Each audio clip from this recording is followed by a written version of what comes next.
دوستای عزیز و مهربونم، سحر هستم، راوی کانال داستان‌های عاشقانه با سحر.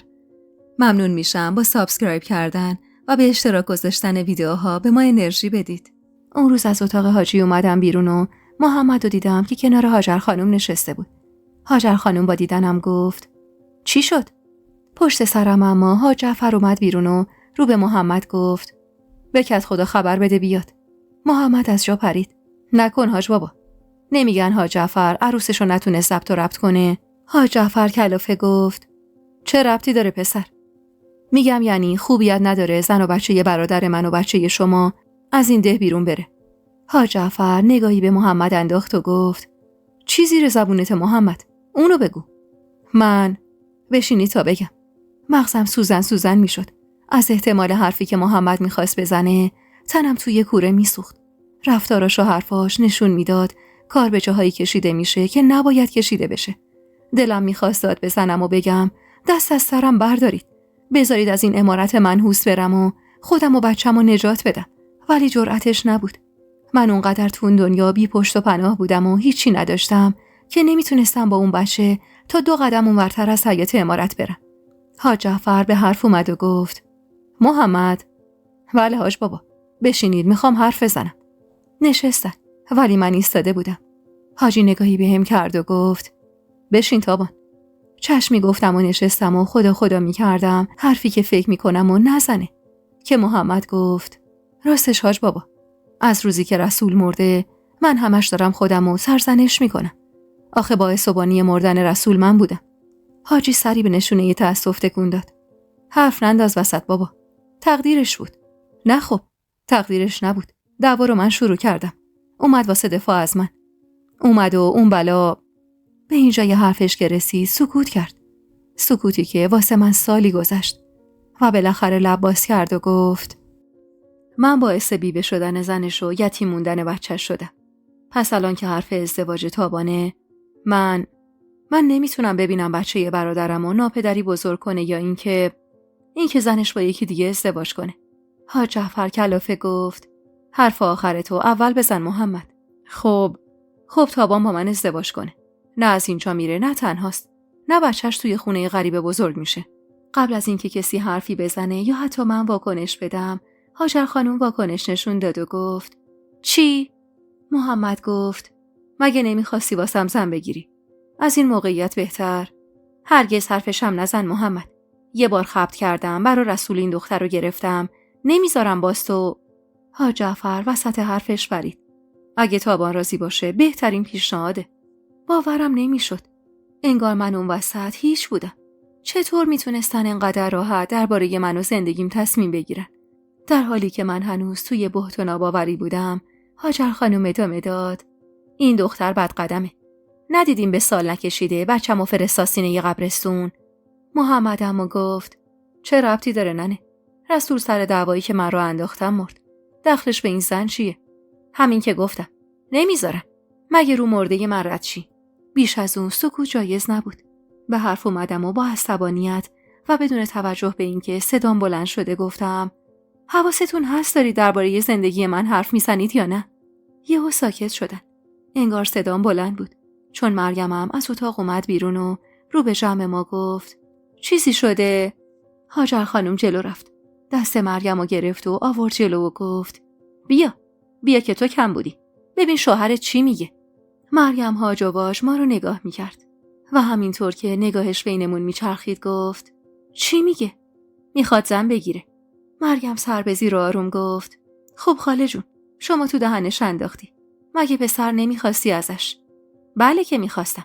الانم میخوام. ولی میدونی دست رو کی گذاشته مریم؟ کی؟ تابان. چی؟ بله. مریم رو به محمد کرد. چه خبر همه عاشق تابانن؟ آدم تو این دنیا قحط اومده. بعدم اومد سمت من و گفت: تو چی کار میکنی زنی که؟ چطور همه رو میکشی سمت خودت؟ عصبی بودم. واسه همین بی توجه به این که حاج جعفرم اونجا ایستاده گفتم: والا منم علاقه‌ای به اینو ندارم. شوهرت هم ارزونی خودت. محمد گفت: مواظب حرف زدنت باش زن داداش. برگشتم تو روش و گفتم: خودت میگی زن داداش. به خدا که زشته. عیبه. اصلا قباحت داره آدمی به ناموس برادرش چش داشته باشه. حاج جعفر که تا اون موقع ساکت بود و فقط تماشامون میکرد گفت بس تابان، چه ناموسی؟ رسول مرد و تموم. حرف محمدم درست و اصولیه. میخواد زن و بچه برادرشو زیر پر و بال خودش بگیره. من نمیخوام حاج بابا، نمیخوام. هاجر خانوم با دست زد پشت دست دیگرش رو گفت چه بی حیا شده این دختر. اینو نمیخوام، اونو نمیخوام. یکم حیا کن. 4 تا آدم بزرگتر جلوت ایستادن. والا ما رومون نمیشد به ننمون بگیم این خوبه یا بد. ولی این زنو نگاه کن. تو روی پدر شوهرش از خواستن و نخواستن میگه. گفتم چیه هاجر خانم؟ شما که مخالف بودی. هنوزم هستم. تو هم سطح بچه‌های من نیستی.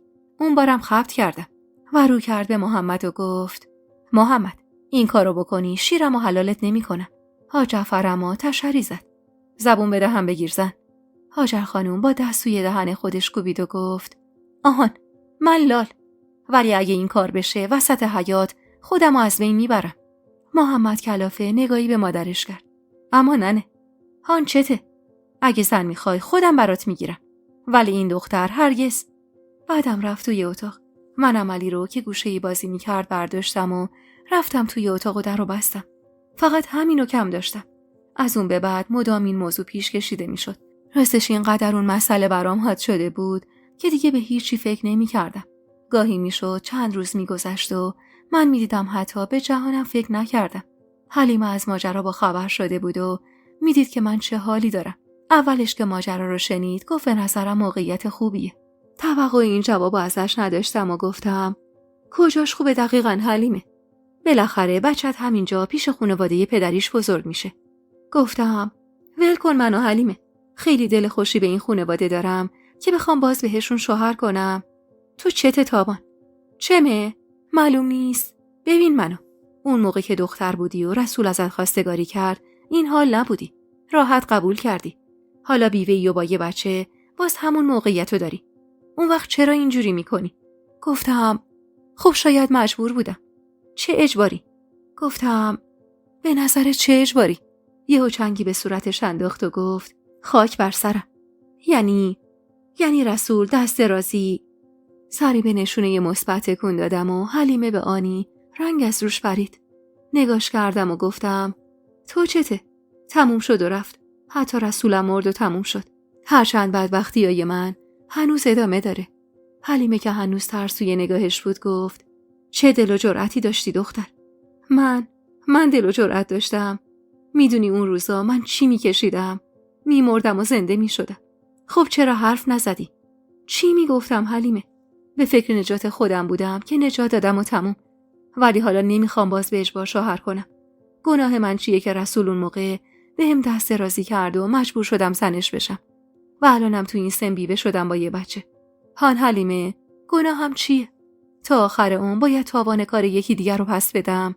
حلیمه که معلوم بود حسابی به هم ریخته گفت چی بگم والا؟ ولی تابان هنوزم باورم نمیشه. تو چطور تونستی این قضیه رو ازم پنهون کنی دختر؟ چطور تونستی به خودت مسلط بشی و اینطور خودتو از این منجلا بیرون بکشی؟ بی‌حوصله گفتم ولش کن حلیمه. الان بین این همه مشکل تو چیزیه که تو گذشته بوده. نه ولی چی؟ الان من با این قوم چه کنم؟ جعفرخان چی میگه؟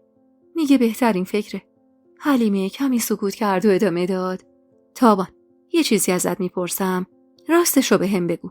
با سر گفتم چیه که گفت تو کسی رو دوست داری؟ نگاش کردم و گفتم مگه فرقی داره؟ معلومه که داره. تو به نظرم جهانو دوست داری. نه. تنم از گرمای حرفی که حلیمه زده بود یهو خیس عرق شد. نگاهم به حلیمه بود و به این فکر میکردم که اون از کجا میدونست. حرفی نزدم و باز حلیمه به حرف اومد و گفت چته؟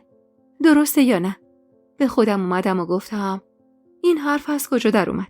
فکر میکنی دور از جون مردم خرن؟ انگار پیدا نیست اسمش که میاد رنگت میپره و زمانی که اینجا بود جوری نگاش میکردی انگار هیچ کس دیگه ای توی دنیا وجود نداره. نگاهمو از حلیمه دزدیدم و پشتمو بهش کردم تا پر شدن چشمامو نبینه و گفتم اشتباه میکنی. من اشتباه نمیکنم تابان. درسته تونستی اون قضیه رو از من پنهون کنی. ولی من تو رو بزرگت کردم. میدونم اونم یه حسی به تو داره. اینو از رفتاراش میفهمیدم. لبخندی محو روی لبام نقش بست و قطره اشکی چکید از چشمم. حلیمه روبرو ایستاد و گفت نگاه کن حالشو. الان به من بگو جهان کجا رفت؟ چرا رفت؟ نمیدونم حلیمه. نمیدونم. نگو که با هم حرفی نزده بودید. اشکام میریخت و میونه گریه گفتم رفت تا مادرش رو راضی کنه. عجب. پس عالم خانم راضی نشده که نیومده. الان که حلیمه خودش گفته بود که از حس من خبر داره، انگار باری از روی دوشم برداشته شده بود. خوب بود کسی میدونه دل من چی میگذره و نمیخواستم دیگه تنهایی اون بارو به دوش بکشم. حلیمه که منو ساکت دید گفت به امید واهی دل بستی. همونطور که اشکامو پاک میکردم گفتم ممنون از دل داری چیه دختر؟ واقعیتو میگم. همچین محکم میزنی تو صورت آدم که چی تابان؟ هان؟ خوبه بهت بگم آره باید منتظرش بمونی. خوبه بگم خوب کردی که بهش دل بستی. بگم جهان برمیگرده یه روزی و باید منتظر بمونی. آره خوبه. دلت میخواد اینا رو بشنوی. نه ولی چی تابان؟ دل بستن تو به جهان آب توی هاون کوبیدنه. نفعی که نداره هیچ، ضررم داره. فقط از کت و کول میافتی.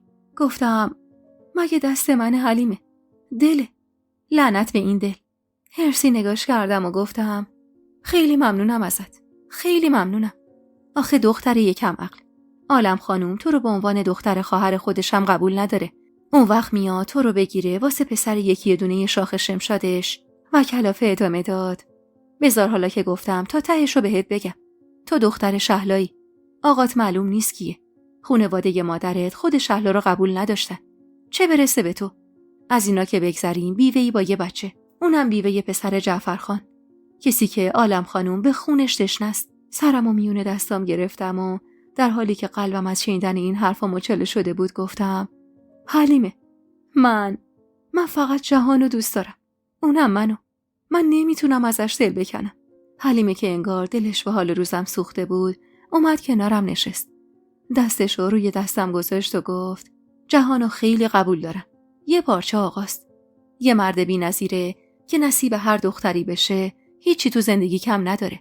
که ای کاش زمانی نصیب تو شده بود که تو اسیر رسول نشده بودی و این حال روز الانت نبود. اون پسر اصلا از بغض و کینه این خاندان چیزی به ارث نبرده. ولی خب عالم خانوم مادرشه و مادرش رو زمین نمیذاره. اونم مادری که هم واسش مادر بوده هم پدر. گفتم اما آخرین بار جهان رفت و با مادرش برگرده. ولی بر نگشته جونم. معلومه که نتونسته رازیش کنه. میدونی الان چند ماه میگذره از آخرین باری که جهان اینجا بوده؟ گفتم پس چرا خبری نداده؟ چه خبری بده؟ همین که بر نگشته ده یعنی این که کار پیش نرفته. مگه نمیگی جهانم به من حسی داره؟ خودت الان گفتی حس اونو نسبت به من متوجه شدی. بله گفتم. پشتشم گفتم مادرش نمیذاره. همین. بهترین کار واسه تو همینه که بشی زن محمد. نه تو رو خدا اینو از هم نخواه. من نمیتونم به غیر از جهان به کسی دیگه ای فکر کنم. تابان جان هیچ وقت اینقدر محکم حرف نزن. میخوای چه کنی؟ فکر میکنی تا کی جعفرخان زنده است؟ یا اصلا 100 سالم عمرش باشه تا کی میتونی اینجوری توی این خونه بمونی؟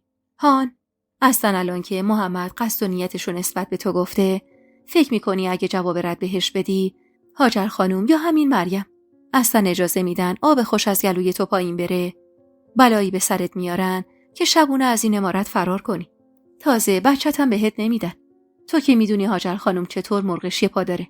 ما ناراحتی گفتم من که کاری به کار کسی ندارم. تو کاری نداری جونم. ولی نمیتونی تا ابد اینجوری بمونی. حلیمه هم حرفای بقیه رو میزد و این اعصاب منو خورد میکرد. واسه همین گفتم دیگه نمیخوام هیچی بشنوم. چی شد؟ برخلاف میلت شد نمیخوای بشنوی؟ ولم کن حلیمه. تو رو خدا دست از سرم بردار. حالم خوش نیست.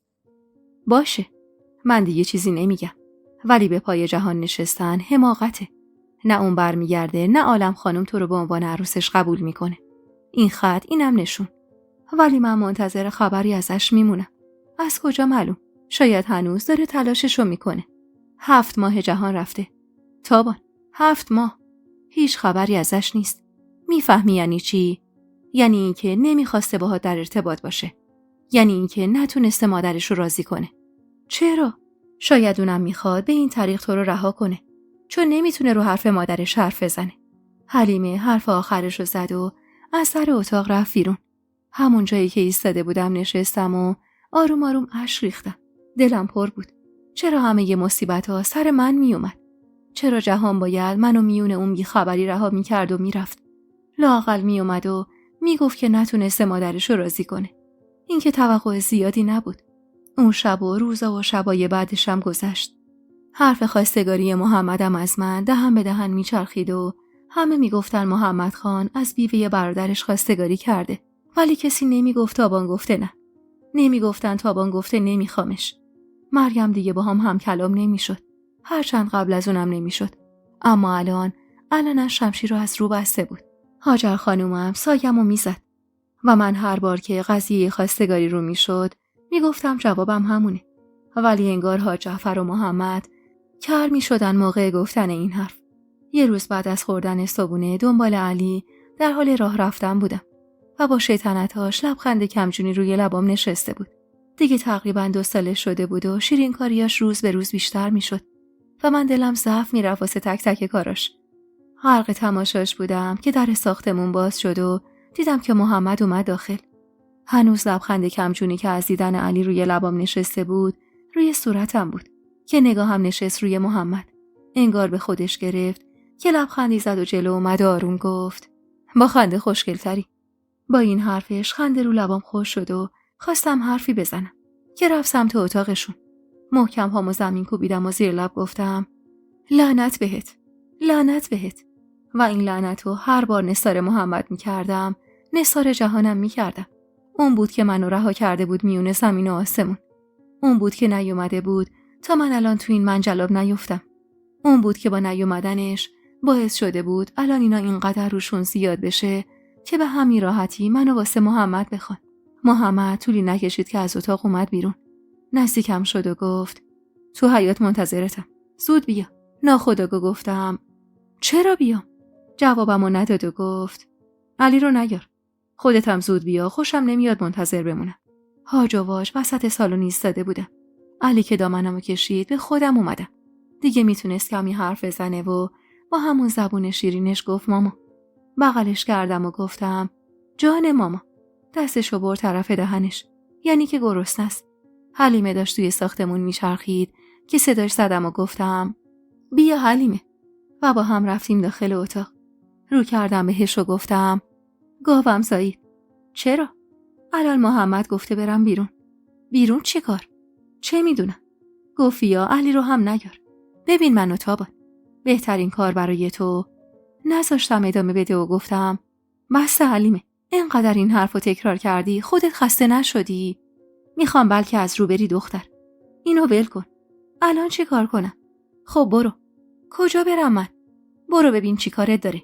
نمیخواد بخورتت که. نمیخوام باهاش حرف بزنم. نمیبینی که این مدت چه حرفایی در اومده؟ فقط مونده اهل عمارت با چشم خودشون ببینن. دیگه فردای روزگار یه بچه هم بغلم میذارن. حلیمه بچه رو از من گرفت و گفت برو جونم. برو. هنوز حرفش تموم نشده بود که صدای محمد از پشت در اتاق اومد که گفت تابان اونجایی؟ گفتم از این که منتظر بمونم خوشم نمیاد. حلیمه آروم گفت بفرما. این رسول خدا بیامرز نیست که نازتو بکشه. زود باش برو. گفتم غلط کرده. اصلا چی کاره منه؟ وایسا الان بهش. که یهو ضربه‌ای به در خورد. 4 قدمو مرتب کردم و در رو باز کردم. با اخمایی در هم پشت در بود و با جدیت گفت بار آخری باشه که منتظر میمونم. یالا زود بیا. اینو گفت و خودش رفت. رو به حلیمه گفتم این دیگه کیه؟ انگار داره با کلفتش حرف میزنه. نمیخورتت که دختر. برو ببین چی میگه. به ناچار گفتم باشه. پس علی با تو. برو. حواسم بهش هست. در اتاقو که پشت سرم بستم صدای هاجر خانم اومد که گفت کجا به سلامتی؟ چشمامو بستم تا از حرصم کم کنم و تو دلم گفتم فقط تو کم بودی. با این حال برگشتم سمتش و گفتم میرم تا بیرون و برمیگردم. کور نیستم. دارم میبینم. پرسیدم کجا؟ والا اونشو خودمم نمیدونم. محمد خان گفته برم. رنگش علنم پرید و گفت محمد. بله. اومد جلو و دقیقا روبروم ایستاد. قدش از من کوتاه‌تر بود ولی نمیتونستم منکر بشم که چهره قشنگی داشت. با اینکه سن و سالی ازش گذشته بود ولی هنوزم قشنگ بود. چشم انداخت توی چشمام و گفت با پا پس میزنی با دست پیش میکشی؟ تو که میگی نه پس با محمد رفتنت چیه؟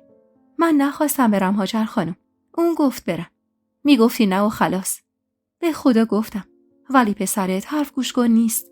خواست چیزی بگه که محمد تو در ساختمون ظاهر شد و گفت 1000 بار که یه چیزو نمیگن. اشاره‌ای به هاجر خانم کردم و گفتم داشتم میومدم که مادرتون. هاجر خانم پرید وسط حرفم و گفت محمد مادر کجا؟ محمد با همون سگرمه‌های در همش گفت برمیگردیم. میدونم. میگم کجا؟ از کی تا حالا من به شما میگم کجا میرم و کجا میام؟ نه با این دختر. بی توجه به حرف مادرش گفت یالا تابان 1 ساعت علاف تو هم. با اینکه هیچ دلم نمیخواست با محمد برم ولی خب مجبور شدم. از سر ساختمون که بیرون زدم دیدم محمد کنار اتومبیل ایستاده و این یعنی اینکه قرار مسیر طولانی بریم. خودش پشت فرمون نشست و منم کنارش. اصلا حس خوبی نداشتم. یه جورایی احساس میکردم دارم به جهان نارو میزنم. هرچند بی ربط بود و به قول حلیمه اگه میخواست میتونه سرحد یه پیغام با هم در ارتباط باشه. ولی این نخواستن نشون میداد که اون قدری که اون جریان واسه من واقعی بود واسه اون نبوده. یا حداقل در حد حرف واسش واقعی بوده. نه در عمل.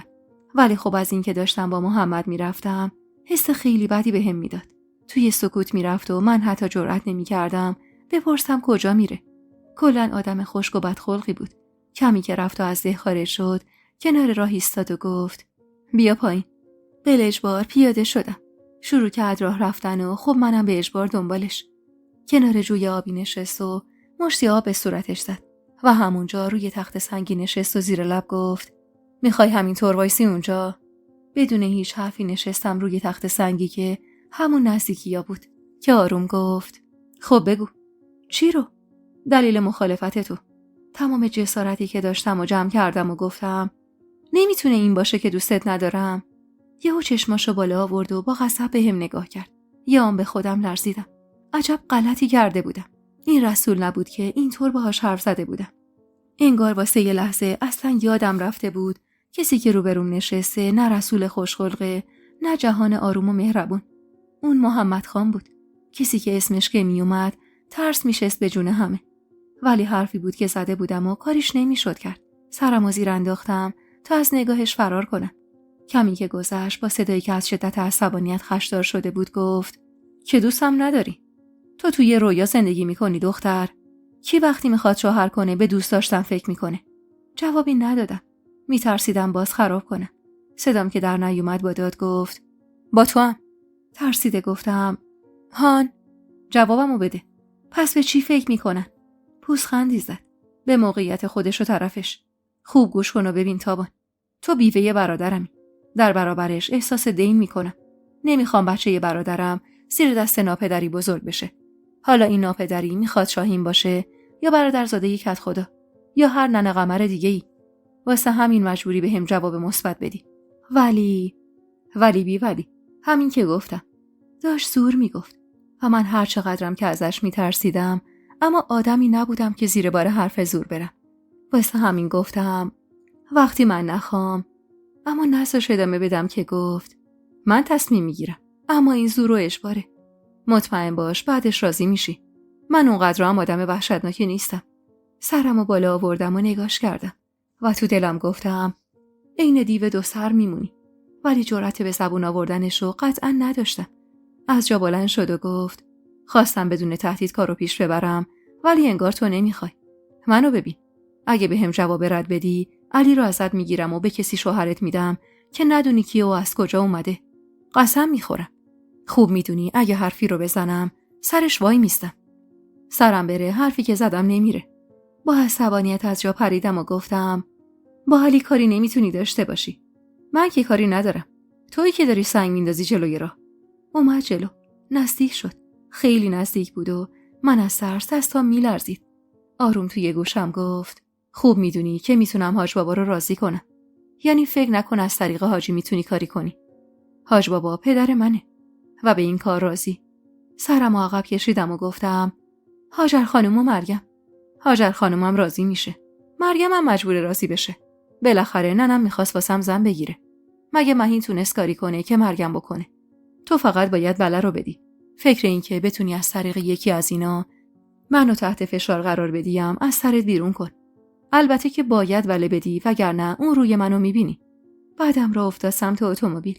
همونجا خشکم زده بود. از هر چیزی که میگذشتم این دستور دادنش خیلی رو اعصابم بود و از بدجنسی چیزی کم نداشت. با ته دلم شروع کردم به لعنت فرستادن به جهان. چطور دلش اومده بود منو اینطور رها کنه؟ چطور تونسته بود با منو سرنوشتم این کارو بکنه؟ مگه منو دوست نداشت؟ مگه من جونم واسش نمیرفت؟ پس چرا این کارو کرده بود؟ نفس عمیقی کشیدم و به حرفای محمد فکر کردم. راست میگفت. اگه میخواست میتونست علی رو ازم بگیره. با این فکر دوباره لعنتی نثار جهان کردم که صداش اومد که گفت تا صبح میخوای همینجا وایسی؟ یالا بیا دیگه، 1000 تا کار دارم. راه افتادم سمت اتوبان. تو طول مسیر برگشت حرفی نزد. منم نگاهم به بیرون بود. نزدیک عمارت که شدیم گفت امشب باز حرف خواستگاری رو پیش میکشم. بگی نه، حسابت با کرام‌الکاتبینه. پیاده شدم و در اتوبان رو محکم به هم کوبیدم و گفتم زورگو. شنیدم. با لجاجت گفتم. عمدن بلند گفتم که بشنوی. انگار بودن توی این عمارت ترسمو کمتر کرده بود. وارد ساختمون شدم. هاجر خانوم مثل عقابی آماده شکار به سمتم اومد و گفت کجا رفتی؟ چی گفت؟ محمد پشت سرم وارد شد و در جواب مادرش گفت چیزی نیست که ندونی ننه. همون حرفای قبل. اونا رو به حال خودشون گذاشتم و پناه بردم به اتاقم. حلیمه مشغول خوابوندن علی بود. منو که دید انگشتشو به نشونه سکوت روی لبش گذاشت تا چیزی نگم. میدونستم علی وقتی بخواد بخوابه اگه صدایی بلند بشه از خواب میپره. آروم لب تاقشه نشستم و چش دوختم به حیاط. چه شبایی که جهان از اون پنجره نیومده بود اتاق من و تا دیر وقت با هم حرف نزده بودیم. چشمام داشت پر اشک میشد ولی خودمو کنترل کردم تا اشکم نریزه. حلیمه علی رو که خوابون کنارم نشست و گفت چی شد؟ کجا رفتی؟ براش تعریف کردم و دست آخر گفتم انگار میخواد بوس بخره. میگه باید قبول کنم. حلیمه دستامو گرفت و سرشو کمی پایین آورد تا چشمامو ببینه و گفت تابان، من تو رو بزرگت کردم. حالتو خوب میفهمم. میدونم دوست داشتن یکی دیگه و شوهر کردم به کسی دیگه چطوریه. ولی نمیفهمی حلیمه. انگار میبرنت واسه کشتار. اینم در نظر بگیر که دوست داشتن تو یه طرف است. به هم برخورد. انگار به چیزی بالاتر از دوست داشتن من توهین شده بود. عصبانی شدم. ولی سعی کردم صدام آروم نگه دارم و گفتم حلیمه، یه طرفه نیست. جهان خودش اعتراف کرد. از خودم که در نمیارم. اعتراف کنه. اعتراف واسه تو نون و آب نمیشه تابان. نگاه کن به بچه‌ت. داره بزرگ میشه. چند صباح دیگه مردی میخواد که بالا سرش باشه. تو نمیتونی یه پسر بچه رو کنترل کنی. اصلا بر فرض که کنترل کردی. این بچه باید با دنیای خودش آشنا بشه. مردی میخواد که بتونه جای پدرش بذاره. جهان نیست. رفته. اگه میخواست برگرده هم تا حالا برگشته بود. 7 ماه گذشته اما حتی واسه سر زدن به کاراشم نیومده اینجا. خب این یعنی چی؟ ولی من چی حلیمه؟ بمیرم برا تو و دلت. بهترین و عاقلانه ترین تصمیمو بگیر چون با این قوم نمیشه در افتاد. محمدم که گفته بچه رو ازت میگیره. اگه من از روز تولدش تا الان محمدو دیدم بهت میگم این کارو میکنه. ردخور نداره. اگه ذره شک داشتم بهت امید میدادم که هنوزم صبر کنی واسه جهان. اما خوب میشناسم محمدو. گفتم مگه میتونه بچه‌مو ازم بگیره؟ مگه شهر هرته؟ بله که میتونه. واسه خودش خانزاده است. کم کسی نیست. تابان جان، از رویا بیا بیرون. اینا خانن. هر کاری میتونم بکنن. بعدم بلند شد و در حالی که میرفت گفت بازم خود دانی. همونجا نشستم و تکون نخوردم. نگاهم به علی بود. از بابت علی حلیمه حق داشت. داشت مثل برق و باد بزرگ میشد و میرسید روزی که من حریفش نمیشدم. ولی من چی؟ دل من چی؟ آروم زیر لب گفتم چرا جهان؟ چرا با من این کارو کردی؟ چرا به هم وعده دادی و رفتی؟ چرا خبری از خودت نفرستادی؟ من چه کنم؟ با این دل بیقرارم چه کنم؟ من چطور از پس این درد بر بیام؟ اون شب وقتی که همه بعد از شام دور هم تو سالن نشسته بودیم محمد رو به حاج جعفر گفت حاج بابا، من با تابان حرف زدم. انگار نظرش مساعده. اگه شما هم موافق باشید کارای عقد رو انجام بدم. حاج جعفر نگاهشو چرخوند روی من و گفت درسته تابان. نمیدونستم چی بگم. اخمای محمد تو هم بود و انگار میخواست هم بگه یادت نره تهدیدی که کردم. هاجر خانم چشخوره میرفت و مریم هم با چشمای زهرآلود نگام میکرد. بی توجه به همشون گفتم من نگفتم راضیم. محمد گوشه یه چشمش شروع کرد به پریدن. پیدا بود عصبیه. که ادامه دادم فقط گفتم فکر میکنم. محمد به حرف اومد. دیگه چقدر میخوای فکر کنی؟ تا جایی که تصمیم درست بگیرم. حاج جعفر گفت تابان بابا، بهترین و منطقی ترین کار واسه تو همینه. علی نوه ماست. یادگار پسر خدا بیامرزمه. هر چقدرم که بگم بچه از مادرش جدا نشه، ولی به خاک همون رسول قسم حرف خواستگاری از تو که میشه تموم تنم میلرزه که این بچه قرار زیر دست کی بزرگ بشه. محمد عموی این بچه است. مطمئن باش براش کم نمیذاره. پس لطفاً زودتر تصمیم تو بگیر. سری به نشونه مثبت تکون دادم. حاج جعفرم رو به محمد گفت تو هم یکم صبوری کن آقا. اونم سری تکون داد. حاج جعفر رفت توی اتاقش و مریم عصبانی بچه‌هاشو برداشت و رفت تو اتاق. انگار تازه داشت باورش میشد که واقعا قراره هوودار بشه. هاجر خانم دستی به زانوش زد و گفت خلاصی ندارم من از این قوم. خلاصی ندارم. اونم از جا بلند شد و رفت. خواستم منم بلند شم که محمد آروم ولی محکم و عصبانی گفت ببین منو، داری صبرم و لبریز میکنی. زودتر تصمیم تو بگیر وگرنه. گفتم وگرنه چی؟ جوابی نداد و نرفت. دلم میخواست توان داشتم و تک به تکشون از بین میبردم. اون شب علی رو که خوابوندم حلیمه اومد پیشم و گفت خب چی شد؟ هیچی. گفتم یکم فکر کنم. تا کی؟ نمیدونم. ولی من میدونم. منتظر خبری از جهانی هستم، ولی دستم به جایی بند نیست. حلیمه کمی این پا اون پا کرد و گفت خبری از جهان برسه تصمیم نهایی رو میگیری؟ دختری یک کله خر. خیلی خوب. من از جهان برات خبر میگیرم. خوشحال گفتم چطور؟ سری به نشونه تأسف تکون داد و گفت تو به چطورش چه کار داری؟ من ازش برات خبر میگیرم، ولی بعدش باید قول بدی تصمیم درست بگیری. قول؟ ولی چطوری میخوای خبردار بشی؟ نکنه تو باهاش در ارتباطی؟ من غلط بکنم. یه جوری یه راهی پیدا میکنم دیگه. حلیمه هان راست بگو. والا دروغ ندارم بهت بگم، ولی هر کسی جای تو بود، مردی که ادعای دوست داشتن داشته رهاش کرده باشه و رفته باشه دیگه اسمش هم نمیاره، چه برسه به این که منتظرش بمونه. گفتم تو هم فقط سرگوفت بزن. آخه چطور دلت میاد پشت سر جهان اینطور حرف بزنی؟ آخ. ببین چطور داره هنوز طرفداریشو میکنه. دختر، کارای تو اصلا عاقلانه نیست. اون از ازدواج با رسول خدا بیامرز، اینم از این. گفتم در این حد از دستم برمیاد. بحث قبلو هم باز نکن که اصلا حوصله ندارم راجع بهش حرف بزنم. خیلی خوب. خواست بره که گفتم حلیمه یادت که نمیره. نه یادم نمیره. من بیشتر از تو دلم میخواد تو سر و سامون بگیری. حالا هم بگیر بخواب. حلیمه رفت و من مثلا خوابیدم. راستش روی اون مدت از هر جایی سعی کرده بودم راه تماسی با جهان پیدا کنم، ولی خب نمیتونستم از کسی آدرس بخوام. هاجر خانم جایی به جای اون امارت مخبر داشت و اگه میفهمید من دنبال آدرس از جهان یا حتی عالم خانم هستم روزگارم رو سیاه میکرد. تازه بماند این که من اگه آدرس هم داشتم چطور میخواستم برم سر وقت جهان. خلاصه که واسه همین چیزا منم زیاد کنجکاوی نمیکردم و همین دست و بالمو بسته بود. ولی حلیمه اگه میخواست میتونست راهی پیدا کنه. از روز بعد تا یه هفته بعدش هر بار حلیمه رو دیدم با چشم و ابرو اگه تنها بودیم با حرف ازش پرسیدم که چی شده و اونم مدام میگفت دندون سر جیگر بذار. از طرفی هم محمد منو بدجور تحت فشار قرار داده بود و هر روز یادآوری میکرد که تصمیممو بگیرم. 10 روزی از اون شبی که حلیمه بهم قول داده بود گذشته بود که یه روز تو بعد از صبحونه حلیمه رو به هاجر خانم گفت خانم جان اگه کاری نیست من امروز مرخصی بگیرم. هاجر خانم پشت چشمی نازک کرد. کجا به سلامتی؟ میرم تا دهو برگردم. برو، ولی قبل از ظهر برگرد. چشم خانم جان، ممنونم. حلیمه که رفت من موندم و 1000 تا سوال بی جواب. یهو تصمیم گرفته بود بره و حتی به منم نگفته بود کجا میره و چرا میره. جوری هم جلوی همه گفته بود که نمیتونستم چیزی بپرسم. اون روز تا ظهر نگاهم به در بود که حلیمه بیاد و چیزی بگه.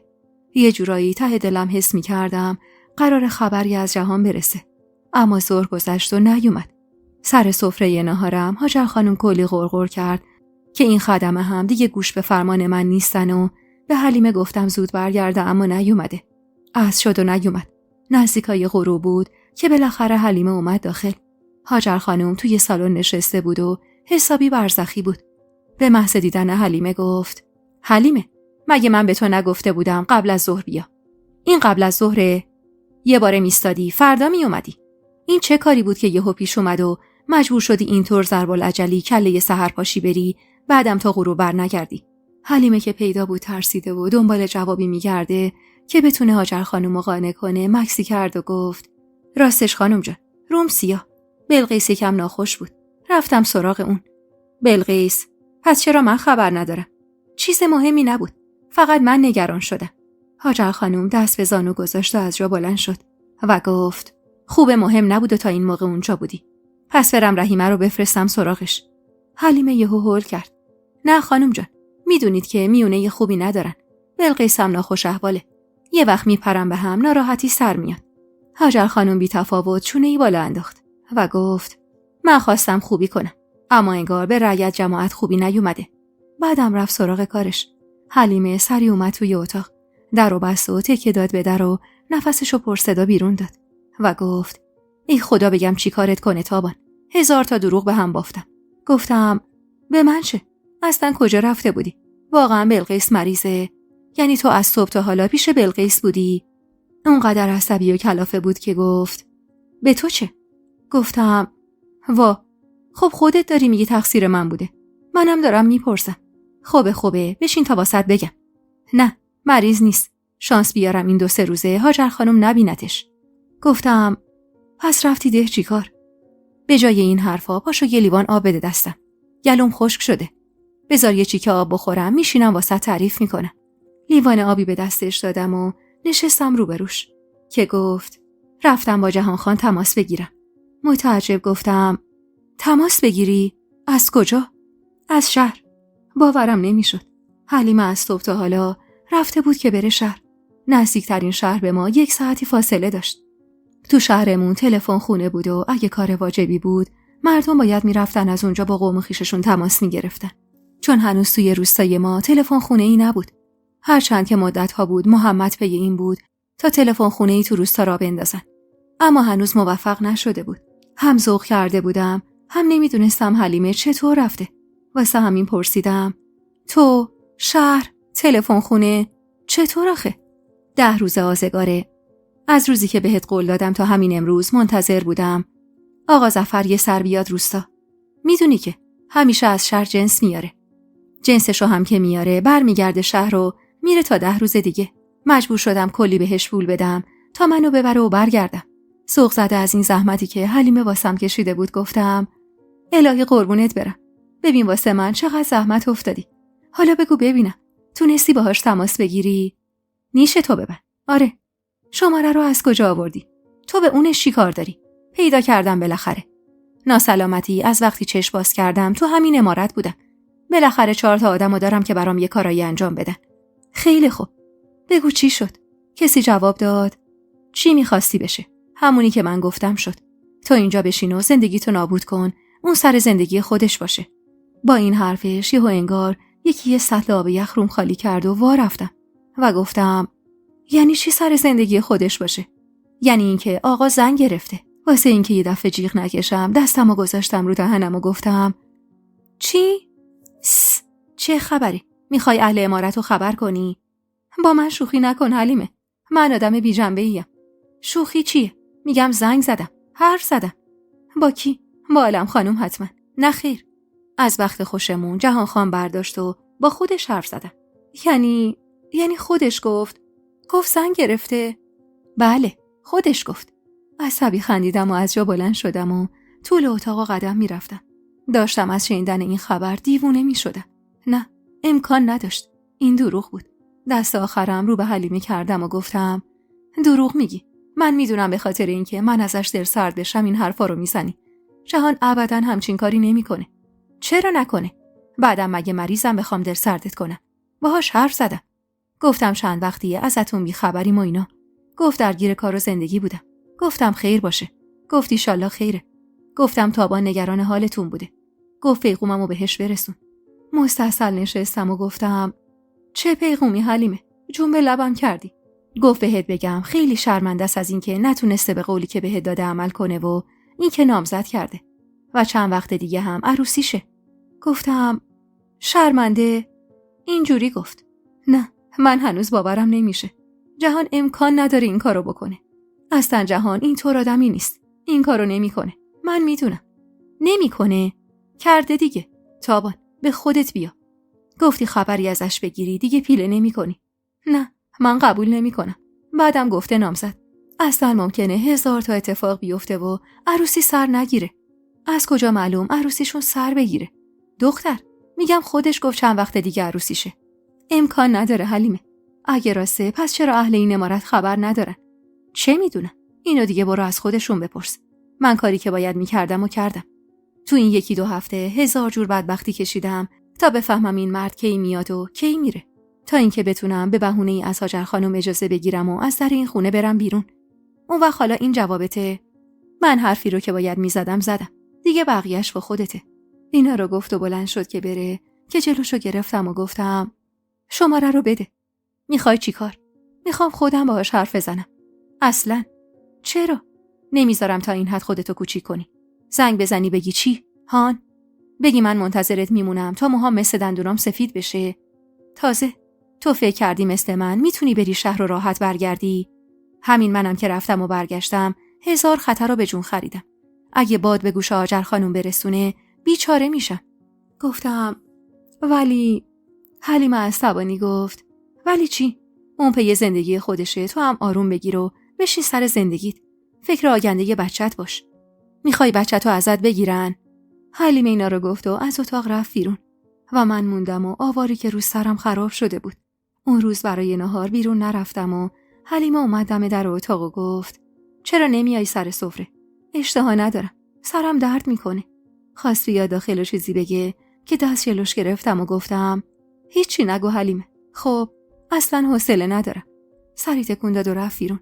حوصله هیچ کس و هیچ چیزی رو نداشتم. فقط یه سوال توی ذهنم مدام تکرار میشد. چرا جهان؟ چرا با من این کارو کردی؟ لااقل خودت می اومدی رو در رو بهم خبر میدادی.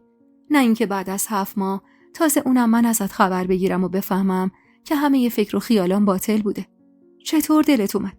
پس اون همه عشق و علاقه‌ای که تو چشمات موج میزد یعنی اونا هم دروغ بود؟ آدم شاید بتونه به زبون دروغ بگه، ولی چشما که هیچ وقت دروغ نمیگفتن. آخ که نگم از حال اون روزم. هیچ چیزی دیگه واسم مهم نبود. انگار توی یه خلأ بزرگ گیر کرده بودم و هرچی بیشتر دست و پا میزدم بیشتر خودم رو گم میکردم. 2-3 روزی از اون روزی که حلیمه اون خبر رو آورده بود گذشت. اون روزا مریضی رو بهونه کرده بودم و خیلی کم از اتاق بیرون میرفتم، چون حوصله رو در رو شدم با کسی و سوال و جواب بقیه رو نداشتم. ولی خب نمیشد تا ابد توی اون اتاق حبس بمونم. تصمیمایی گرفته بودم و خودم میدونستم که از روی لجبازیه، ولی نمیتونستم تا ابد بشینم و عزای عشق جهانو بگیرم.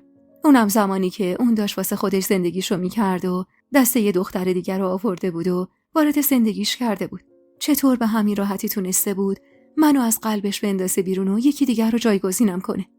پس اون هدایایی که واسم میخرید، اون پلاک و زنجیر قلبی که میگفت مدت‌ها قبل از ازدواجم بعد از اولین باری که دیده بود واسم گرفته بود، چی؟ یعنی همه اینا دروغ بود؟ خدایا من باید چی کار میکردم؟ داشتم دیوونه میشدم و نمیدونستم راه درست و غلط چیه. از اون ورم از سمت محمد تحت فشار بودم که اگه جواب مثبت ندم بچه رو ازم میگیره و شوهرم میده به کسی که اصلا نفهمم کجا باید برم. اون روزا خودمم خوب میدونستم که تصمیمم از روی اوج و عصبانیت نسبت به جهانه، ولی خب هیچ کس جز خودم از این قضیه خبر نداشت که توی این چند روزی که مثلا مریض بودم و از اتاق بیرون نرفته بودم، محمد حتی تا دم در اتاقم واسه احوالپرسی نیومده بود. آخه من چطور میتونستم با همچین مرد بی‌احساس و بی‌مسئولیتی برم زیر یه سقف؟ اما راهی نداشتم. نزدیکای عید بود و شاید 1-2 هفته‌ای مونده بود به عید نوروز. اولین وعده‌ای که بعد از اون روزای نحس نشستم سر سفره، حاج جعفر گفت بهتری تابان؟ زیر لب گفتم شکر، خوبم. حاج جعفر رو به محمد گفت میری شهر؟ محمد با همون سگرمه‌های در هم گفت بله حاج بابا. پس تابانو هم با خودت ببر پیش طبیب. بره خدای نکرده چیزیش نباشه. اگه هر وقت دیگه ای بود مخالفت میکردم. ولی اون روز چیزی نگفتم. محمد نگاهشو چرخون سمت من و گفت چشم. که همون موقع مریم گفت پس ما هم میایم که بچه‌ها لباس عید بخرن. محمد همونطور که داشت لقمه میگرفت گفت خودم میخرم. این همه آدم دنبال هم را بیفتیم که چی؟ تفریح که نمیرم. کار دارم. دوا دکتر تابانم که هست. مریم دیگه چیزی نگفت و محمد رو کرد به من. زود حاضر شو که عجله دارم. گفته بود زود حاضر شو و من نشسته بودم و با لقمه توی دستم بازی میکردم که دوباره صداش اومد که گفت تابان با تو هم. میگم زود. هاجر خانم گفت پاشو ننه. پاشو بیا برو که تا این دختر از جاش بلند بشه تو رفتی و برگشتی. نمیشناسی چقدر واسه یه کار دست میکنه. حاج جعفر خواست چیزی بگه که هاجر خانم نذاشت و گفت اصلا چرا محمد باید تابانو ببره پیش طبیب؟ نسبتی باهاش نداره. همه ساکت بودن و منی که حسابی با خودم و زندگیم لش کرده بودم از سر جام بلند شدم و حرفی رو که اصلا دلم نمیخواست بزنم و زدم. اگه خدا بخواد نسبت پیدا میکنی. و راه افتادم به سمت اتاق. هاجر خانم اما نمیدونم که از سر جاش پا شده بود و خودشو رسونده بود به پشت سرم که دستمو از پشت گرفت و گفت یعنی چی؟ به تک تکشون نگاه کردم. همه به من نگاه میکردن که گفتم اگه محمد خان هنوز سر حرفش هست من حرفی ندارم. قبوله. رسما داشتم خودمو بدبخت میکردم. داشتم با خودم و زندگیم لج میکردم. داشتم با جهان لج میکردم. چطور تونسته بود با من این کارو کنه؟ چطور منو تو این بدبختی رها کرده بود و رفته بود؟ تو چنان مخمسه گیر کرده بودم که نه راه پس داشتم نه پیش. با این حرفم لبخندی رو لبای محمد نشست و حاج جعفر گفت پس به سلامتی مبارکه. هاجر خانم دستم رو رها کرد و گفت آخر کار خودتو کردی. نه به اون نمیخوامت نه به این هول بودنت. مریم که از حرص دندوناشو روی هم فشار میداد زیر لب گفت خدا لعنتت کنه. الهی خدا ازت نگذره تابان. و رفت تو اتاقش و در رو محکم کوبید. والا دوست نداشتم کسی رو ناراحت کنم. ولی خب حرفی بود که خودش انداخته بود وسط. به والله قسم که دوست نداشتم کسی رو ناراحت کنم. دیگه دوست نداشتم سر زندگی کسی هوار بشم. همون بار قبلم مجبور شدم. هرچند که اگه منم مجبور نمی شدم و زن رسول نمی شدم هاجر خانم سر مهین هوو می آورد. الانم همین بود. هاجر خانم خاناخا سر مریم هوو می آورد. حالا چه من چه یکی دیگه. من این بارم مجبور بودم. از اون طرف جهان ناامیدم کرده بود و اون طور رهام کرده بود. اصلا اگر اونم نبود محمد چنانی منو تهدید کرده بود و اونقدر تو حرفی که زده بود جدی بود و خوب میشناختمش که چقدر آدم لجبازیه هرگز تن به این ازدواج نمیدادم. اما چه کنم که بی پناه بودم. نه پدری نه مادری نه خواهر و برادر و کس و کاری. تنها کس من اول حاج جعفر بود که اونم تو زرد از آب در اومد و پشتی پسرش رو گرفت که خب البته حقم داشت. بعد از اونم تمام دین و ایمون و همه ی زندگی من جهان شده بود که اونم خیلی راحت منو قال گذاشت و رفت ی زندگیش. شایدم حق داشت. نمیدونم. من واسه اون زیادی کم بودم. حاج جعفر بی توجه به اوضاع دور و برش و واکنش هاجر خانم و مریم تسبیح توی دستشو چرخوند و گفت خب پس برید تا دیر نشده پیش طبیب. اگه خریدی هم دارید انجام بدید که انشالله عید نوروز به عقد هم درتون بیاریم. هاجر خانم هم غورید. عروس بیوه خرید میخواد چیکار؟ اما حاج جعفر گفت بیوه ی پسر خودت هاجر. دست بردار از دشمنی با این دختر. آخه چه هیزم تری بهت فروخته؟ من تا توی قبرم این دختر دشمنمه. دشمن. لا اله الا الله. دیگه وای نستادم ببینم چی میگن. علی رو به حلیمه سپردم و بهش گفتم که چی شده. خوشحال شد و گفت باور کن که کار درستی کردی. همه چی که دوست داشتن نیست. مهم اینه که مأمنی داشته باشی که از این امارت نری که پسرت همینجا زیر سایه عمو و پدر بزرگش بزرگ بشه. گفتم بعید میدونم کار درستی کرده باشم. آخه من چطور جهانو دیگه اسمشو هم نیار. خب حلیمه میگفت اسمشو نیار ولی واسه من امکان نداشت. حتی لحظه ای نبود که به جهان فکر نکنم. البته بیشتر از دستش عصبانی بودم و هرس میخوردم. هرچی بود حرفی که زده بودم و راهی که توش قدم گذاشته بودم راه برگشتی نداشت. اون روز با اینکه حاضر شدنم طول کشیده بود ولی وقتی رفتم بیرون محمد غر نزد و چیزی نگفت. سوار شدیم و از ده زدیم بیرون. تا اون موقع حرفی نزده بود ولی به محض اینکه پامون از ده گذاشتیم بیرون گفت خیلی خوب. اول بریم طبیب یا خرید؟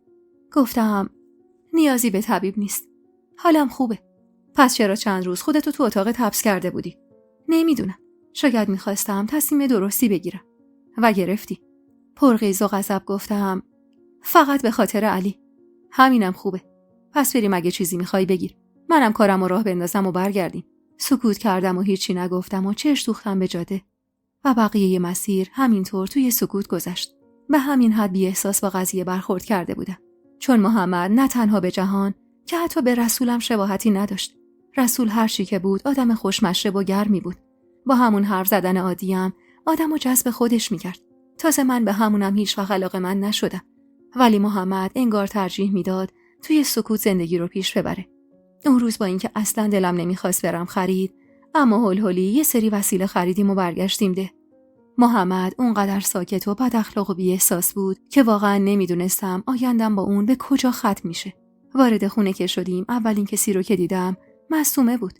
تو دلم گفتم گاوت زایی تابان. این از کجا پیدا شد؟ حلیمه جلو اومد. چیزایی که خریده بودیم و ازم گرفت و برد توی اتاقم. معصومه هم اومد جلو و گفت چشممون که شور نبود. میذاشتی ببینیم دامادمون چی برات خریده. گفتم تشریف بیارید اتاق ببینید. هاجر خانم گفت والا ناز و اداش تمومی نداره. زن بیوه رو چه بخرید؟ محمد پشت سر من اومد داخل. معصومه رو که دید گفت سلام، از این ورا. معصومه جواب سلامش رو نداد و گفت اومدم دل تسلای خواهرم. دور از جون، مگه من مردم که اومدی دل تسلا؟ آخه محمد خان این چه عذابیه به این دختر میدی؟ من کاری نکردم معصومه خانم. یقه کسی رو میخوای بگیری یقه خالتو بگیر. اون حرف انداخت وسط برام زن بگیره. اما آخه زن برادرت. اخمای محمد رفت توی هم و گفت ایرادی داره؟ نه، ولی پس دیگه حرفی نشنوم. محمد اگه میخواست خوب میتونست با 2 کلام حرف همه رو بنشونه سر جاشون. منم دیگه چیزی نگفتم و رفتم توی اتاق. حلیمه سر خریدا ایستاده بود و داشت نگاشون میکرد و رو به من گفت این چیه خریدی؟ تو که اصلا هیچی نخریدی. هرچی هم هست واسه علیه. پس خریدای خودت کو؟ لااقل یه خرید درست درمون میکردی.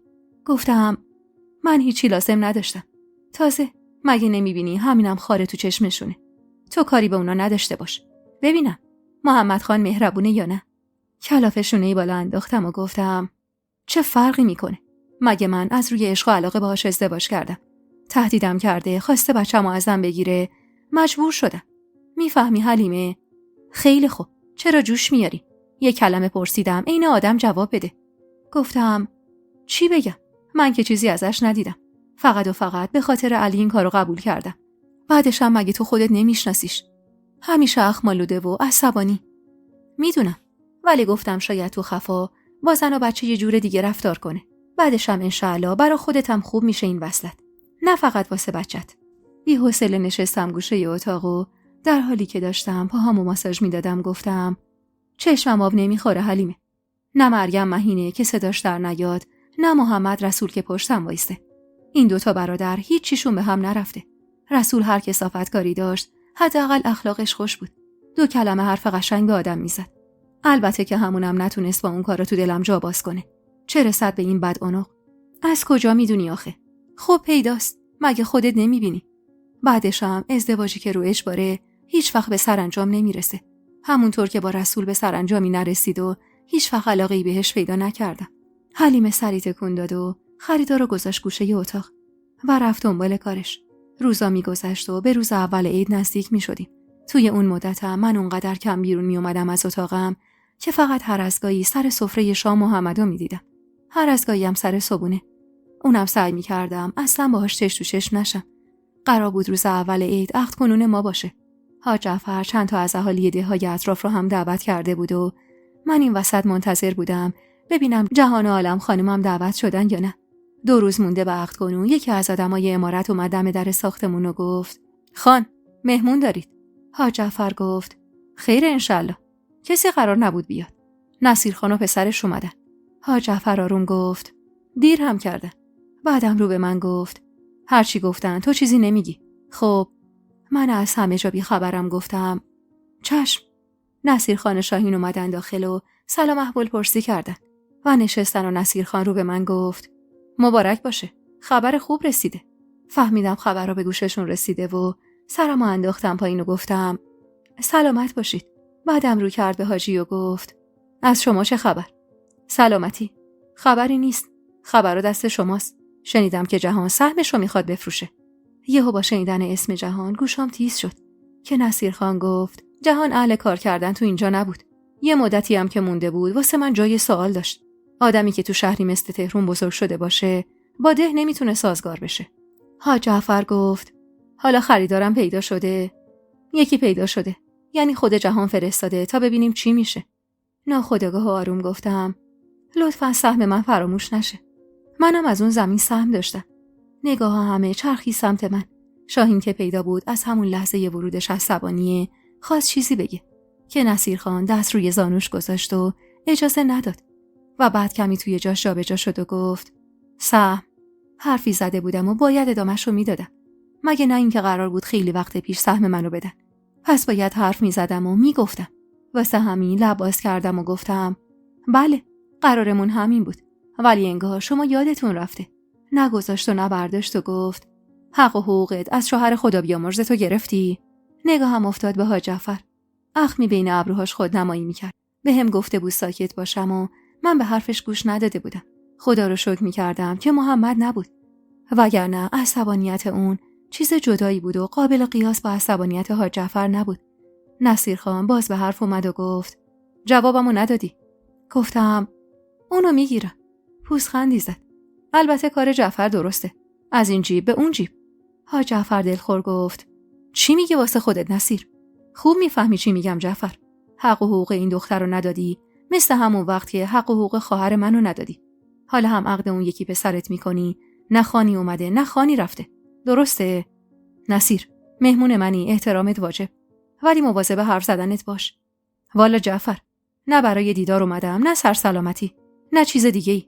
حرفی به دلم بود که اومدم رو در رو بهت بگم. پسر من اومد خواستگاری تابان به هر طریقی بود ردش کردی.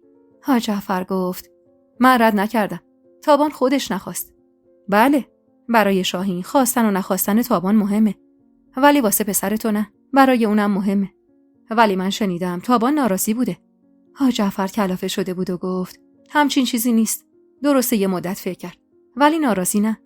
نصیرخان علنا پوزخندی زد و گفت من بچه نیستم رسول. داری کلا سر کی میذاری؟ حاج جعفر گفت چی میخوای بگی؟ حرف آخرتو اول بزن مرد. نصیرخان کمی این پا اون پا کرد و گفت پیغام دادی عقد کنون پسرته. اونم با خواهرزاده من. دختری که پسرم خواستگارش بوده. اون وقت چرا باید این دختر زن دوم پسر تو بشه ولی عروس من نشه؟ هان؟ حاج جعفر که پیدا بود حسابی عصبانی شده و صورتش به قرمزی میزد گفت از خودش بپرس. باشه از خودش میپرسم. و اینطور شد که چرخی سمت من و گفت میدونی وقتی بشی زن محمد دیگه خبری از حق و حقوق رسول نیست و چیزی دستتو نمیگیره؟ حتما میپرسی چرا؟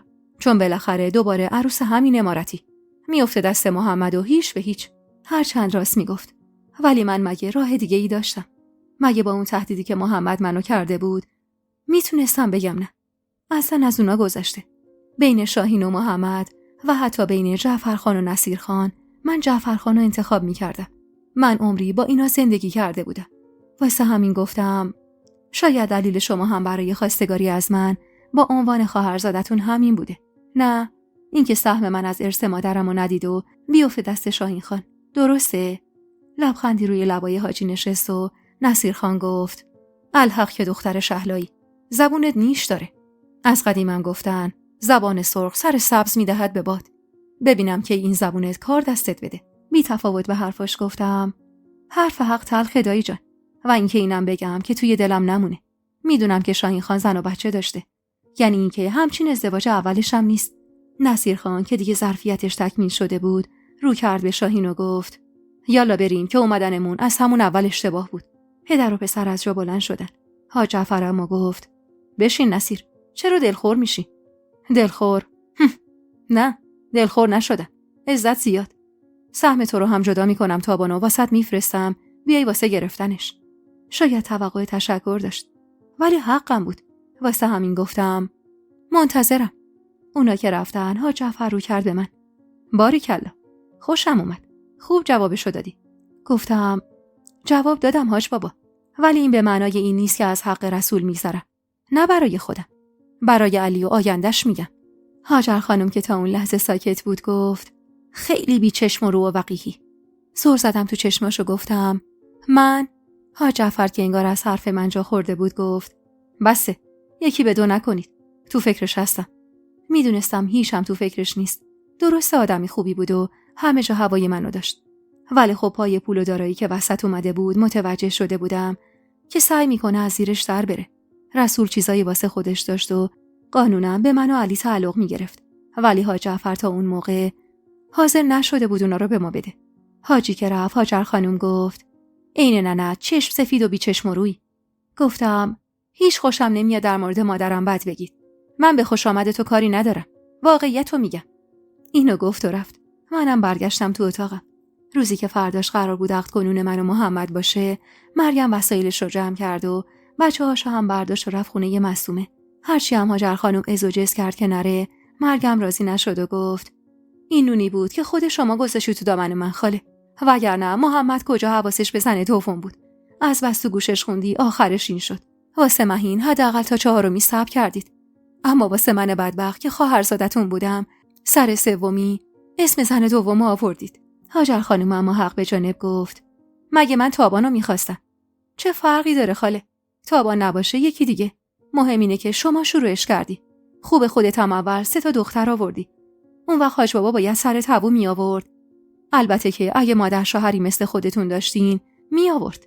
مریم منو ببین، زبونتو کوتاه کن. مریم اما دیگه جوابی نداد و رفت. محمد که خبردار شد عصبانی خواست بره دنبالشون، ولی هاجر خانم نذاشت و گفت بذار چند روزی بره، آروم میشه و برمیگرده. اصلا توی عقل نباشه بهتره. شب که شد حاج جعفرم ناراحت از رفتن مریم گفت کاش نذاشته بودی برن زن. حریفش نشدم حاجی، 1000 تا حرف بارم کرد و رفت. آخرش هم من سر همین عروسا دق میکنم. حالا ببین کی گفتم. ما از این شانسا نداریم. حاج جعفر همونطور که غذاشو میخورد گفت هر چند دیر بود، ولی صبح با جهان حرف زدم و دعوتش کردم. با این حرفش حس کردم سر تا پام خیس عرق شد. قلبم به تپش افتاد. خدا میکردم رنگ صورتم نپریده باشه. که محمد گفت حتما مردک به تیریج قباش برخورد و گفت دیر خبرش کردید. آره، کاشینو گفته بود محمد. والا حرفی زد که از این که تماس گرفتم پشیمون شدم. محمد گفت چی گفت مگه؟ هیچی. مثلا خواستم حرمت نگه دارم، دعوتشون کردم. اون وقت برادرزاده من زن عقد کرده و چند روز دیگه عروسیشو من خبر ندارم. محمد چشمش از تعجب زد بیرون و گفت واقعاً؟ دیگه نمیشنیدم چی میگن. چشمامو بستم تا بتونم خودمو کنترل کنم. پس عقد کرده بود و در تدارک عروسی بود. به خودم خاک بر سری فرستادم و سعی کردم آروم باشم. ولی مگه میشد؟ من دل باخته یه جهان بودم. دل و دینمو به اون باخته بودم و اولین و آخرین باری بود که تو زندگیم عاشق شده بودم. چطور میتونستم باهاش راحت کنار بیام؟ چند تا نفس عمیق کشیدم تا بلکه آروم بگیرم. دستام مشت بود و حال خودم نبودم. همه اما حواسشون به حاج جعفر و حرفاش بود و کسی به من توجهی نداشت. و خدا رو شکر می‌کردم که اینطور بود، وگرنه رنگ رخساره خبر از سر درونم میداد. به خودم اومدم و متوجه شدم که هاجر خانم داره میگه مثلا بزرگترش بودی، حالا دعوت پیشکش، نباید خبر میدادن. حاج جعفر برخلاف همیشه که مخالف حرفای هاجر خانم بود، اون شب تاییدش کرد و گفت منم از همین ناراحت شدم زن. محمد گفت ناراحتی نداره حاج بابا. چند وقتی جهان اینجا بود اونم منافعش رو تأمین میکرد، وگرنه برای نسبت فامیلی که نبود. چه توقعی ازش دارید؟ حاج جعفر لقمه‌ای دهنش گذاشت. حالا هرچی دیگه بی خیال، ما به کار خودمون برسیم، اونا هم به کار خودشون. و اینطور شد که دیگه کسی حرفی نزد. ولی شام اون شب از زهر هلاهل واسه من تلختر بود. اصلا نمیفهمیدم چی میخورم. خیلی دلم میخواست جهانو میدیدم و فقط ازش میپرسیدم چرا؟ مگه نه اینکه تا لحظه آخری که میخواست بره تهرون حرفش این بود که مادرشو راضی میکنه و برمیگرده. مگه نمیگفت تا پای جونم میرم، اما این وسط باید سر بگیره؟ یعنی بازیم داده بود، یا اینکه فکرای دیگه‌ای در موردم کرده بود و خواسته بود اینجا سرگرم باشه و تمام. هر چی که بود حس خوبی نداشتم. نمیتونستم قبول کنم که گولم زده، چون اصلا جهان همچین شخصیتی نداشت. اون مرد جنتلمن و با شخصیتی که من میشناختم اهل این کارا نبود. همه ی حرفاش واقعی بود. یا شایدم من زیادی حساب روش باز کرده بودم و واسه همین اینطور حس می‌کردم. نمیتونستم قبول کنم که مجبور به ازدواج شده. جهانی که من میشناختم همه رو مجبور میکرد مطابق با میلش پیش برن و کسی نمیتونست اونو مجبور به انجام کاری کنه. اون شب تا صبح نخوابیدم. دمدمای صبح بود و از بس فکر و خیال کرده بودم. سرم داشت میترکید و چشمام داشت کور میشد. دست آخر به خودم نهیب زدم و گفتم دست بردار تابان. جهان واسه خودش خوشه، تو چرا عزا گرفتی؟ بچسب به زندگی که قراره شروع کنی. هرچند دل خوشی به زندگی که هنوز شروع نشده بودم نداشتم. اما خب باید چه میکردم؟ هوا که روشن شد حلیمه اومد داخل اتاق و منو که دید گفت خاک بر سرم. چته؟ هیچی. پس چرا چشمات این شکلیه؟ اینه هم مرده از گور در رفته. نگاهی به خودم تو آینه انداختم. چشمام ورم کرده و قرمز بود و زیرشون به سیاهی میزد. دستی بهشون کشیدم و گفتم دیشب نخوابیدم. واسه همینه. اون وقت با این ریخ میخوای بیای بشینی پای سفره عقل؟ هم برو بابا. انگار بقیه حال روزشون بهتره. اسمش عقده وگرنه. تابان ببین منو. فکر و ذکر تو از جهان بکش بیرون. دست بردار از این فکر و خیالات خام.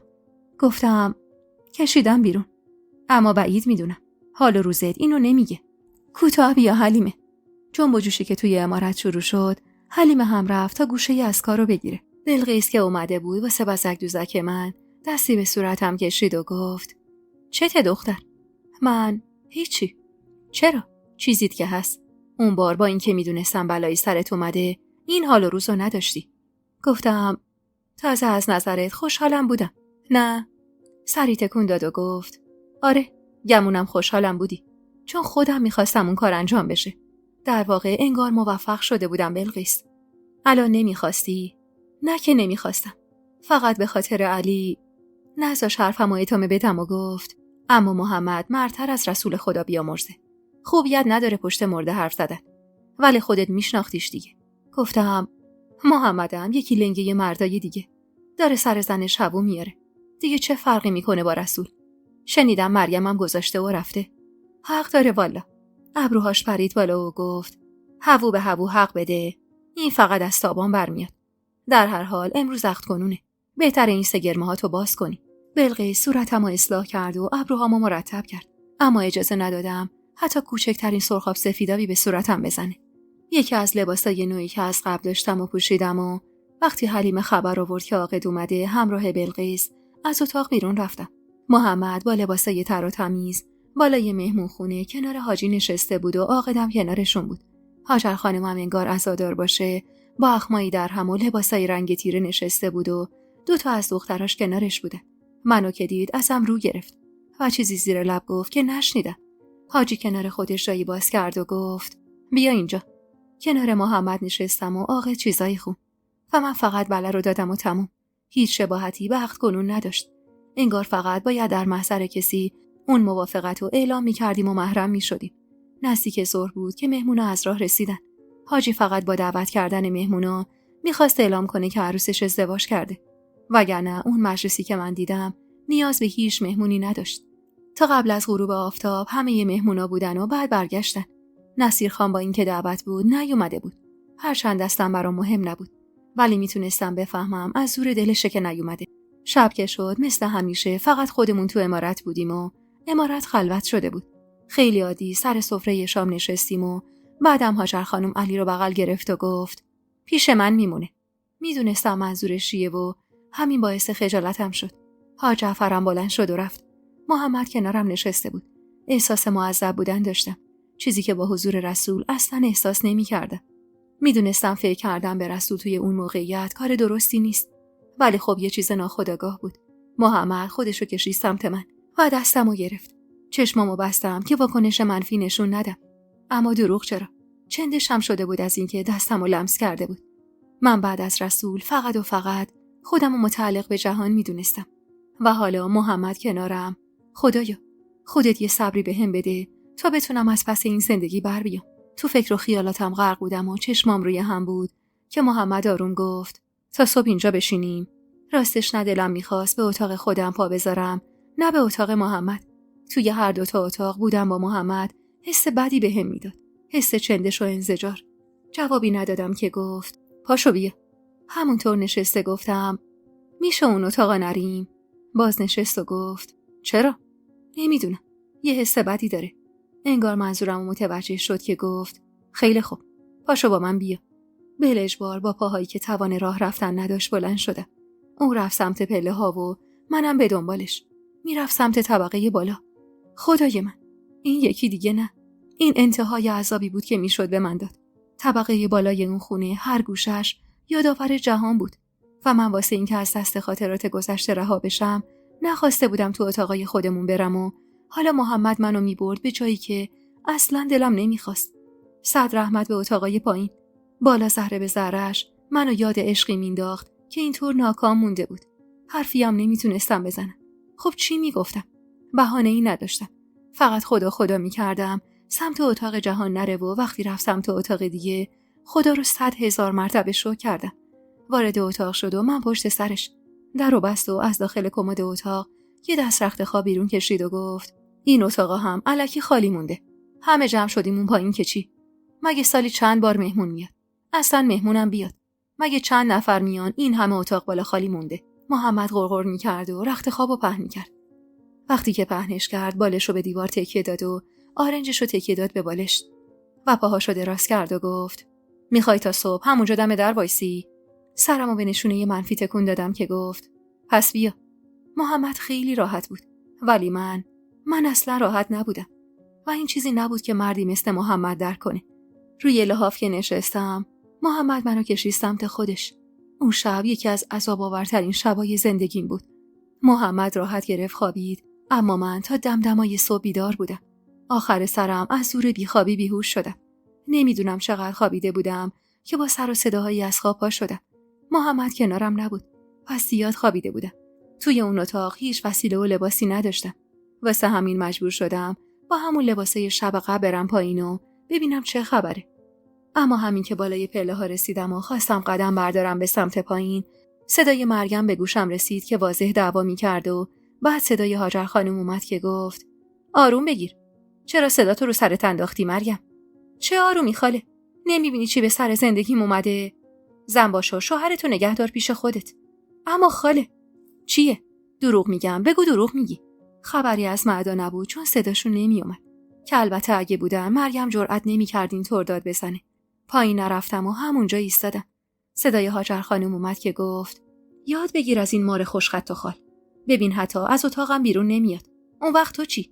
یا داد و بیداد میکنی یا قهر میکنی. دست آخرم آدم بده تو میشی. میشم که بشم خاله. این زندگی نبود که من میخواستم.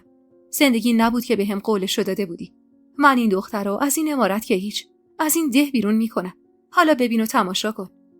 نمیدیدمشون. ولی انگار مریم داشت کارایی میکرد. چون هاجر خانم گفت وایسا، کجا داری میری؟ مریم با تو هم. 2 پله پایین رفتم تا ببینمشون. سخت بود ولی میتونستم ببینم. دیدم که مریم رفت سمت اتاق من. در رو بدون زدن باز کرد و انگار اتاقو که خالی دید خشکش زد. هاجر خانم پشت سرش رفت و اونم متعجب گفت پس کجاست؟ شما بگو خاله. بگو کجاست؟ اصلا محمد کجاست؟ محمدو دیدم صبح زود رفت. پس حتما تازه عروسش رو هم برده. بعیده. بالاخره تابان سراغ بچهش نمی اومد. خوش خیالی خاله. بچه بهونه است. وگرنه تابانو چه به بچه و بچه داری؟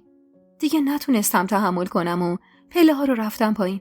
هر دو صدای پامو انگار شنیدن که برگشتن سمت من و منو که دیدن سوالی نگام کردن. مریم اما طاقت نیورد. نگاهی به سر تا پام کرد و پوزخندی زد و گفت انگار به دل شوهرت نشستی که لباس سخت کنون هنوز تو تنته. جوابشو ندادم. علی رو که میدوی سمتم و بغل گرفتم که هاجر خانم گفت چرا از بالا میای؟ مریم باز پرید وسط و گفت احتمالاً محمد رو راضی نکرده. کار هر کسی نیست بالاخره. مریم خیلی بی‌حیا بود. با خودم گفتم حالا که اینقدر بی‌حیاست چرا باید من در برابرش حیا به خرج بدم؟ واسه همین گفتم اینجوری هم نیست. نخواستیم تو اتاقای پایین باشیم. واسه همین رفتیم بالا. بالاخره یه زندگی جدید بود و توی مکان جدید باید شروع میشد. با اینکه اصلا دوست نداشتم اینطور حرف بزنم ولی مریم با اون رفتارش مجبورم کرده بود. مریم با این حرف هم وا رفت ولی سری خودش رو جمع و جور کرد و گفت تو گفتی و منم باور کردم. پس چرا لباس دیروز تنته؟ مگه همینو با سخت خونونه تنت نکرده بودی؟ آدم که لباس پلو خوری رو واسه شب خوابیدن نمیپوشه. میپوشه؟ گفتم چرا؟ همین تنم بود دیروز. هاجر خانم اون وسط ساکت بود. انگار از کلکل من و مریم داشت به جوابای توی ذهن خودش هم میرسید. واسه همین سکوت کرده بود که مریم باز گفت خب پس حتما مکان جدید به مصداق شوهرت نساخته. گفتم اشتباه نکن. لباس دیگه این نبود بپوشم. الانم اگه اجازه بدید میخوام برم تو اتاقم و لباسم رو عوض کنم. و راه افتادم سمت در اتاق. وارد شدم و در رو خواستم ببندم ولی توی چارچوب در بودن. واسه همین گفتم نکنه میخوای لباس عوض کردنم رو تماشا کنید. دوتایی پا پس کشیدن. در رو بستم و تکیه دادم به در. تمام توانم رو گذاشته بودم پای اون مکالمه ناخوشایند. من اصلا اهل اینطور خال زنک بازی ها نبودم. ولی خب مجبور شده بودم. از طرفیم اگه میخواستم دووم بیارم باید خودم حواسم به خودم بود. چون من هیچ پشتیبانی تو زندگیم نداشتم. مریمم اصلا مثل مهین نبود که آروم بمونه و سرشو گرم زندگی خودش کنه.